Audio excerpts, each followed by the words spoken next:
जैसे कि हम सब जानते हैं कि सोलो लेवलिंग के सीजन 1 के लास्ट एपिसोड के तुरंत बाद हमें सीजन 2 का अनाउंसमेंट मिल चुका है। तो उसके एपिसोड तो जब आएंगे तब आएंगे, लेकिन हम अपने आने वाले वीडियोस में सोलो लेवलिंग के मंगा की मदद से सीजन 2 को कवर करने वाले हैं। तो सीजन 2 में 13 एपिसोड्स हैं टोटल, तो हम सबको एक करके देखेंगे। तो आज की वीडियो में हम देखने वाले हैं सीजन 2 का एपिसोड 1। तो बिना टाइम वेस्ट करें लेट्स बिगिन।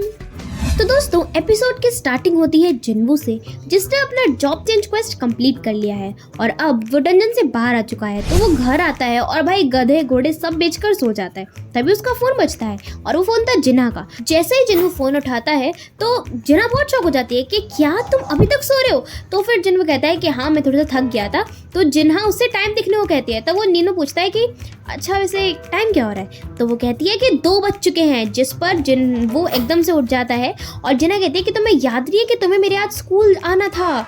और जिन्वू फिर कहता है कि मुझे कब तक यहाँ पहुँचना है। तो वो उसे टाइम बताती है 5 बजे। तब जिन्वू कहता है कि तुम चिंता मत करो, मैं बिल्कुल भी लेट नहीं होऊंगा। जिस पर जिन्हा कहती है जैसे कि मुझे लगा था, चलो कोई नहीं, अब जब तुम स्कूल पहुँचाओ तो मुझे फोन कर देना। अब भाई यहाँ पर जिन्वू जो है वो सोच रहा है कि क्या उसे कुछ अच्छा पहनना चाहिए या फिर नॉर्मल कपड़े पहनने चाहिए, क्योंकि भाई वो अपनी बहन की पेरेंट्स टीचर मीटिंग में जो जा रहा है। जिसके बाद दोस्तों हमें दिखाया जाता है जिन्वू जो कि अब तैयार व्यार होके आया है बैंक, क्योंकि उसे एक न्यू डेबिट कार्ड चाहिए और अपनी पासबुक को भी उसे अपडेट करवाना है। तो वहाँ पर मौजूद जो बैंक की एम्प्लॉय होती है वो उसके पासबुक को अपडेट करती है और देखती है कि उसके पासबुक में 1.4 बिलियन की एंट्री होती है, जिसे देखकर वो काफी शॉक हो जाती है। और फिर वो जिन्वू से उसके काम के बारे में पूछने लगती है कि भाई वो काम क्या करता है। तब जिन्वू से बताता है कि मैं एक हंटर हूँ। जिस पर दोस्तों बैंक की एम्प्लॉय सोचती है कि अगर ये इतना ज्यादा अमीर हंटर है तो लगता है कि इसकी रैंक काफी हाई होगी, और इसीलिए फायदा देखकर वो बैंक की एम्प्लॉय जिन्वू को इन्वेस्टमेंट रिलेटेड पॉलिसीज अपने बैंक की बताने लगती है,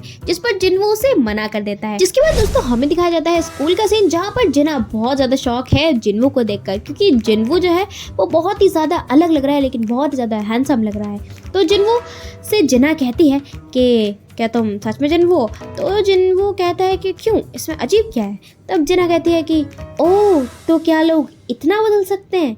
जिस पर जिन्वू कहता है कि मैं अपनी बहन के टीचर से मिल रहा था, तो तुम क्या चाहते हो कि मैं आज भी ट्रैक सूट और स्लीपर्स में आता। और अब भाई जब जिन्वू स्कूल के अंदर आता है तो वहाँ पर मौजूद सारी की सारी लड़कियां जो है वो जिन्वू के पीछे पागल हो जाती है कि भाई वो कितना हैंडसम है, कितना अच्छा लग रहा है एंड ऑल।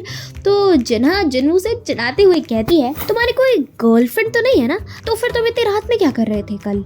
तो क्या मैं तुम्हें किसी क्यूट स्टूडेंट से मिलवाऊं क्या?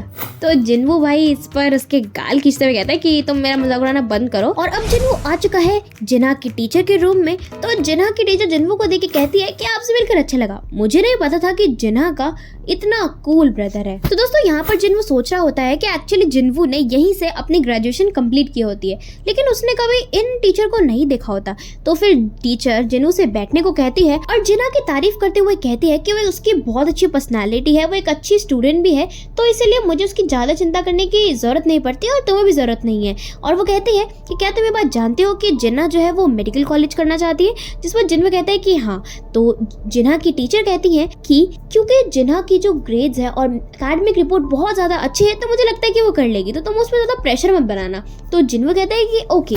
देन उसके बाद जिन्हा की टीचर आगे बात बढ़ाते हुए कहती है मैंने सुना है कि शायद तुम एक हंटर हो, तो अगर जिन्हा के पास वो एबिलिटीज आ जाती है हंटर की तरह काम करने की, तो क्या तुम उसे एक हंटर बनाओगे? और जिन्वू सुनते ही बिल्कुल जिन्हा की टीचर को ना कह देता है। और तब जिन्हा की टीचर कहती है कि हाँ जैसे कि मैंने सोचा था, मैं तुमसे ये सब इसलिए पूछ रही हूँ क्योंकि मेरी एक स्टूडेंट है जो कि अवेकन होने के बाद हंटर बनने के लिए स्कूल छोड़ना चाहती है और उसने स्कूल आना बंद भी कर दिया है। और अगर ऐसे ही चलता रहा तो और कोई चॉइस नहीं बचेगी, हमारे स्कूल को एक्शन लेना पड़ेगा। क्या तुम्हें नहीं लगता कि एक हंटर बनने से पहले कम से कम ग्रेजुएशन तो कर ही लेनी चाहिए? जिसके बाद जिन्वू उस स्टूडेंट की रैंक के बारे में पूछता है। तो उसकी टीचर कहती है कि मुझे इतना कुछ हंटर्स के बारे में पता तो नहीं है, लेकिन मुझे इतना पता है कि वो लोएस्ट रैंक की हंटर है।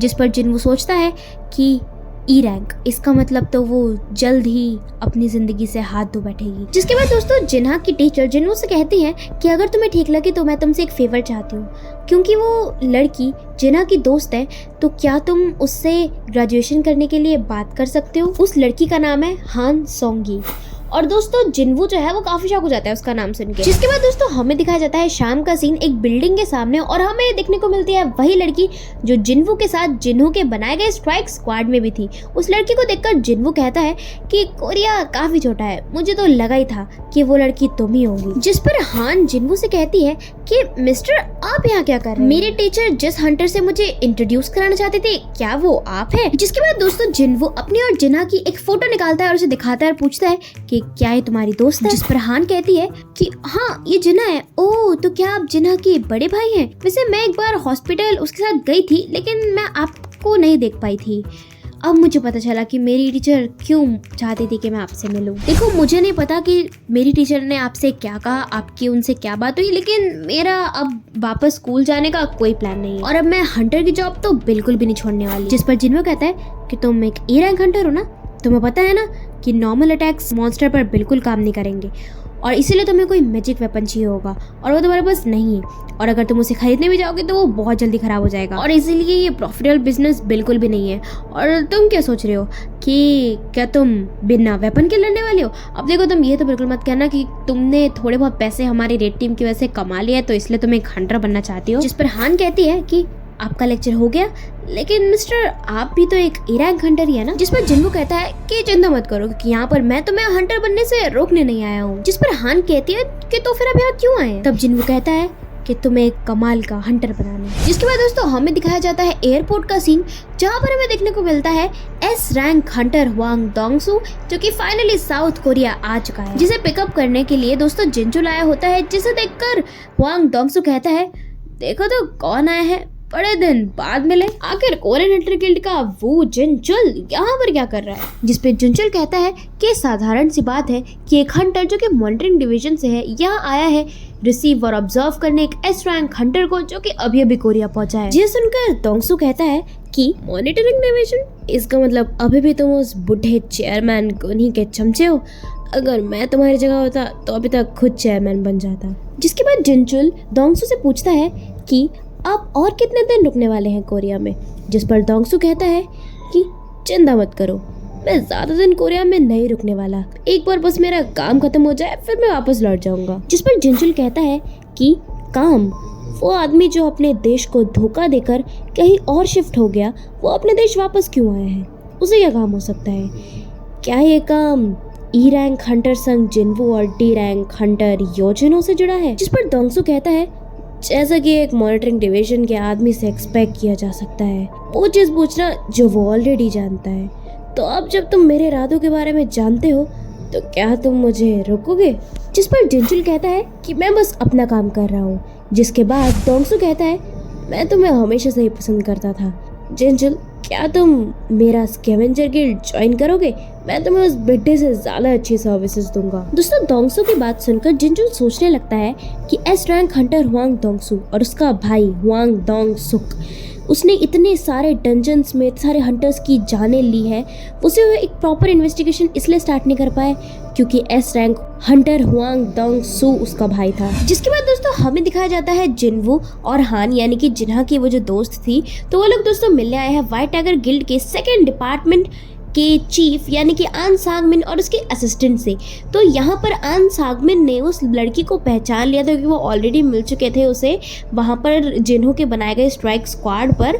तो वो उसे पहचान लेते हैं और सोचते हैं कि ये तो एक ए रैंक की हंटर है, लेकिन मुझे किसी कंक्लूजन पर नहीं पहुंचना चाहिए क्योंकि हंटर संग जिन्वू भी तो ए रैंक के हंटर है। तो दोस्तों यहाँ पर जिन्वू ने आन को रिक्वेस्ट किया था एक न्यू रिक्रूट की ट्रेनिंग सेशन को एक्सपीरियंस करने के लिए और इसीलिए वो सब लोग यहाँ पर इकट्ठा हुए हैं। और दोस्तों आन यहाँ पर जिन्वू को इस जगह से रिलेटेड काफ़ी सारी बातें बताता है, जैसे कि ये जगह जो है यहाँ पर बहुत सारे गेट्स खुलते हैं जिसकी वजह से यहाँ पर ज़्यादा लोग नहीं रहते हैं और इसीलिए यहाँ पर 80% जो घर है वो खाली है और यहाँ पर जो गेट है वो सी रैंक का गेट खुलेगा और ऐसी काफ़ी सारी चीज़ें। तब यहाँ पर मौजूद एक हंटर होता है जो कहता है ना ऑलरेडी बच चुके हैं, क्या हम बातें खत्म करके काम करना शुरू करें? हम यहाँ पिकनिक मनाने नहीं आए हैं। जिस पर जिन्वू आन से पूछता है कि ये कौन है, तब आन उसे बताता है कि ये हमारा न्यू रिक्रूट है जो कि एक ए रैंक हंटर है, इसका नाम किमचुल है।